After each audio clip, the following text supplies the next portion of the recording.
ትራምፕ የሚመሩትን መንግስት በከፍተኛ ቢሊዮን ዶላሮች የሚገመት ክስ መስርተውበታል። ይህ ክስ ምን ይመስላል የሚለውን ወደ እናንተ ይዘን የምናቀርብ ይሆናል።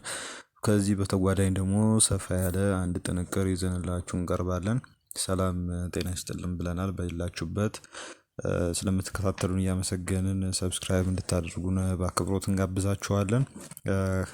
ሌሎች ተያያዥ መረጃዎችን የውጭ ጉዳዮች ላይ ያተኮሩ ትንታኔዎችን ለማድመጥ የኛን ቻናል ሰብስክራይብ እንድታደርጉ በአክብሮት እንጋብዛችኋለን። ወደ ቀዳሚ ጉዳይ እናልፋለን። ፕሬዚዳንት ዶናልድ ትራምፕ በራሳቸው የሚመሩትን መንግስት የ10 ቢሊዮን ዶላር ካሳ ጠይቀዋል። የአሜሪካው ፕሬዚዳንት ዶናልድ ትራምፕ የግብር መረጃዬ ወይም ደግሞ ታክስ ሪተርንስ ለሚዲያ ተለቆብኛል በሚል የሀገሪቱን የገንዘብ ሚኒስቴር ወይም ደግሞ ዩኤስ ትሬዠሪ እና የገቢዎች መስሪያ ቤትን አይአርኤስ በ10 ቢሊዮን ዶላር ከሰዋል። ትራምፕ ሁለት ጎልማሳ ልጆቻቸውና የትራምፕ ድርጅት ወይም ትራምፕ ኦርጋናይዜሽን በትናንትናው ዕለት በማያሚ ፍርድ ቤት ከፌደራል ፍርድ ቤት ባስገቡት ክስ የአገሪቱ ተቋማት የግብር መረጃቸውን ለግራ ዘመም ሚዲያዎች እንዳይደርስ አስፈላጊውን ጥንቃቄ አላደረጉም ሲሉ ከሰዋል። የቀድሞ የገቢዎች መስሪያ ቤት ተቆራራጭ የነበረው ቻርልስ ሊትል ጆን የትራምፕን መረጃ ለኒውዮርክ ታይምስ እና ለፕሮፑብሊካ አሳልፎ ሰጥቷል ተብሏል። ግለሰቡ ቀደም ሲል ጥፋተኛ ተብሎ የ5 ዓመት እስራት ተፈርዶበት ነበር። መረጃው በመለቀቁ በዝናችንና በፋይናንስ ጥቅማችን ላይ ሊጠገን የማይችል ከፍተኛ ጉዳት አድርሷል ሲሉ ተከሳሾቹ ገልጸዋል። ይህ ክስ ትራምፕን ለየት ያለ የታሪክ አጋጣሚ ውስጥ ከቷቸዋል። ምክንያቱም ፕሬዚዳንቱ በአሁኑ ወቅት በራሳቸው የሚመሩትንና በስራ አስፈጻሚ ክንፍ ወይም ደግሞ ኤክስኪዩቲቭ ብራንች ስር ያሉ የመንግስት ተቋማትን የከሰሱት። የገቢዎች መስሪያ ቤት ወይም አይአርኤስ በገንዘብ ሚኒስቴር ስር የሚገኝ ተቋም ነው። ትራምፕ እንደ ኢትዮጵያን አቆጣጠር በ2024 ምርጫ አሸንፈው ወደ ዋይት ሀውስ ከተመለሱ በኋላ በርካታ ግዙፍ የገንዘብ ካሳ ክሶችን እየመሰረቱ ይገኛሉ። የ15 ቢሊዮን ዶላር በኒውዮርክ ታይምስ እና ፔንጉዊን ራንደም ሃውስ ላይ በምርጫ ላይ ተጽዕኖ ፈጥረዋል በሚል ክስ ሲያቀርቡ 10 ቢሊዮን ዶላር በዎል ስትሪት ጆርናል ጋዜጣ ላይ ክስ አቅርበዋል። የ10 ቢሊዮን ዶላር ክስ በቢቢሲ ላይ የጥር 6ቱን የካፒቶል ጥቃት ንግግር አዛብቶ አቅርቧል በሚል የቀረበ ሲሆን አሁን ደግሞ 10 ቢሊዮን ዶላር ክስ በመንግስት ተቋማት ላይ አቅርበዋል። ፕሬዚዳንቱ እነዚህ ክሶች የሚመሰርቱት በግል አቅማቸው ቢሆንም በመንግስት ተቋማት ላይ የካሳ ክስ መመስረታቸው በህግ ባለሙያዎች ዘንድ ያልተለመደና አስገራሚ ተብሏል። ተቋማቱ እስካሁን ለቀረበባቸው ክስ ይፋዊ ምላሽ ስላለመስጠታቸው ነው የተዘገበው። በሌላ በኩል አንድ ሰፋ ያለ ጉዳይ ይኖረናል። ጄዲ ቫንስ የትራምፕ ምክትል ፕሬዚዳንት ማንነትና የፒተር ቲል ሚና የተሰኘ ይሆናል። ጄዲ ቫንስ ለማታውቁት ሰዎች የአሜሪካ ምክትል ፕሬዚዳንት እንደሆነ ጠቅሰናል ከመጀመሪያው ላይ።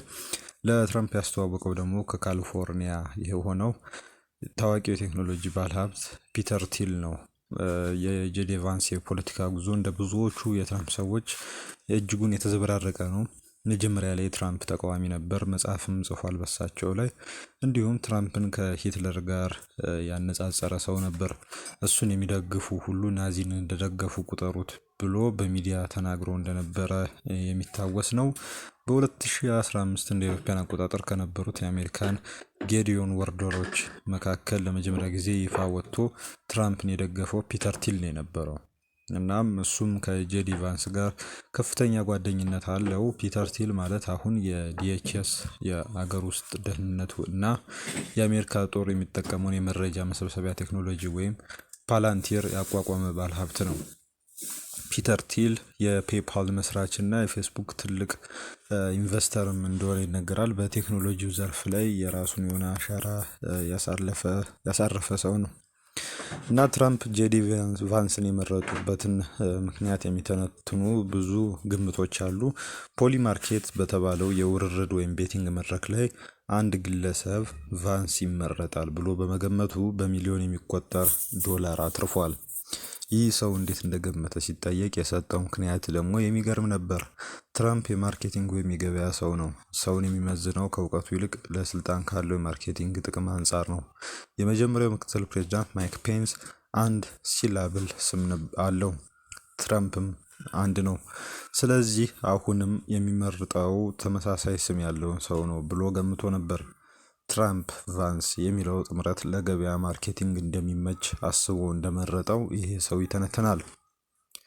በቅርቡ ኒውዮርክ ታይምስ ባወጣው መረጃ መሰረት ትራምፕ ቫንስን ከመረጡና ወደ ዋይት ሀውስ ካገቡ በኋላ እንደተጸጸቱ ለቅርብ ሰዎቻቸው ሲገልጹ ነበር። የዋይት ሀውስ ቺፍ ኦፍ ስታፍ የሆነችው ሱዚ ዊልስ በአንድ ቃለ ምልልስ ላይ እንደገለጸችው ቫንስ ትራምፕን እየደገፈ ያለው በመርህ ወይም ፕሪንሲፕል ሳይሆን ለፖለቲካ ዓላማ ነው ብላለች። ይህም ማለት ቫንስ ወደፊት ፕሬዝዳንት መሆን ስለሚፈልግና የማጋ ወይም ሜክ አሜሪካ ግሬት አጌን ወይም በአማርኛው አሜሪካ ትቅደም ፖሊሲ መሰረትን የያዘው ትራምፕ ስለሆነ የእሱ ድጋፍ ወሳኝ ስለሆነበት ነው። ትራምፕ ለረዳቶቻቸው ሩቢዮን ባልመርጥ ይሻለኝ ነበር ብለው እንደተናገሩ ተገልጿል። በሌላ በኩል ግን ከጃንዋሪ 2025 ጀምሮ የቫንስን ሚና ከተመለከትን አንድ የሚታይ ነገር አለ። ትራምፕ እንደ ማርኮ ሩቢዮ ያሉትን ሲያሞግሱ፣ ለቫንስ ግን የሚሰጡት ቦታዎች ድክመቱን የሚያጋልጡ ናቸው። ለምሳሌ ቫንስ የተመደበው ግሪንላንድን ወደ አሜሪካ ለመጠቅለል በሚሰራው ኮሚቴ ውስጥ ነው። ይህ ተልእኮ በአውሮፓ ሀገራት ዘንድ ከፍተኛ ተቃውሞ የሚያስነሳና ለአሜሪካ ዲፕሎማሲያዊ ክስረት ሊዳርግ የሚችል ነው። በተጨማሪም ሬኒ ጉድ በተገደለችበት ወቅት ወደ ሚኒሶታ የተላከው ቫንስ ነበር። እሱም ወጥቶ ግለሰቧን የሀገር ውስጥ አሸባሪ ወይም ዶሜስቲክ ቴሮሪስት ብሎ መጥራቱ ብዙዎችን አስቆጥቷል። እነዚህ ኃላፊነቶች ሆን ተብለው የእሱን የፖለቲካ ተቀባይነት ለመቀነስ የተሰጡ ይመስላሉ። ከካማላ ሃሪስ ጋር ያለውም ተመሳሳይነት እንዲሁም እዚህ ላይ የሚጠቀስ ነው። ይህ ሁኔታ ባይደን ለካማላ ሃሪስ ከሰጧት ሚና ጋር ይመሳሰላል። ባይደን ለሃሪስ የሰጧት የሜክሲኮ ድንበር ወይም ቦርደር ኃላፊነት ነበር። ይህም የባይደን አስተዳደር ትልቁ ድክመት ነበር። ብዙዎች እንደሚሉት ባይደን ይህን ያደረጉት ሃሪስ ለወደፊት ፕሬዝዳንትነት እንዳትመጣ ለማድረግ ነበር። አሁን ትራምፕ በቫንስ ላይ የተጫወቱ ያሉት ተመሳሳይ የፖለቲካ ጨዋታ ሊሆን ይችላል። ፕሬዝዳንቶች ወደፊት ተተኪ እንዲሆኑ የማይፈልጉትን ምክትል ፕሬዝዳንት እንደዚህ ባሉ አስቸጋሪ ቦታዎች ላይ ይመድቧቸዋል። ሜክ አሜሪካ ግሬት አጌን ወይም አሜሪካ ትቅደም በምህጻረ ቃሉ ማጋ የትራምፕ ፈጠራ መሆኑ የሚታወስ ነው። ጄዲ ቫንስ መጀመሪያ ላይ የዚህ እንቅስቃሴ ተቃዋሚ የነበረ ቢሆንም አሁን ግን የዚህ እንቅስቃሴ መሪ ሆኖ ለመውጣት እየሞከረ ነው። ነገር ግን ይህ የሚሳካለት አይመስልም። ለምሳሌ ከትናንት በስቲያ በሰጠው መግለጫ ላይ ስለ አይሁዶች ወይም ጂውስ ወይም ስለ ናዚዎች በግልጽ አላነሳም። በማጋ ወይም ሜክ አሜሪካ ግሬት አጌን ስብስብ ውስጥ ለአሜሪካ የእስራኤል ድጋፍ የማይመቻቸው አንታይ የሚባሉ ቡድኖች አሉ። ቫንስ የእነዚህን ቡድኖች ድጋፍ ለማግኘት እየሞከረ ሊሆን ይችላል። ነገር ግን ትራምፕ በባህሪያቸው ምስጋና የሚወዱና ትችትን የማይቀበሉ በመሆናቸው ቫንስ ከትራምፕ ጋር ያለው ግንኙነት ወደፊት ምን እንደሚመስል እና ሊቋረጥም ወይም ሊቀጥልም እንደሚችል አብረን የምንመለከተው ይሆናል። አድማጭ ተመልካቾቻችን የዩቲዩብ ቻናላችን ሰብስክራይብ እንድታደርጉ መልካም ቀን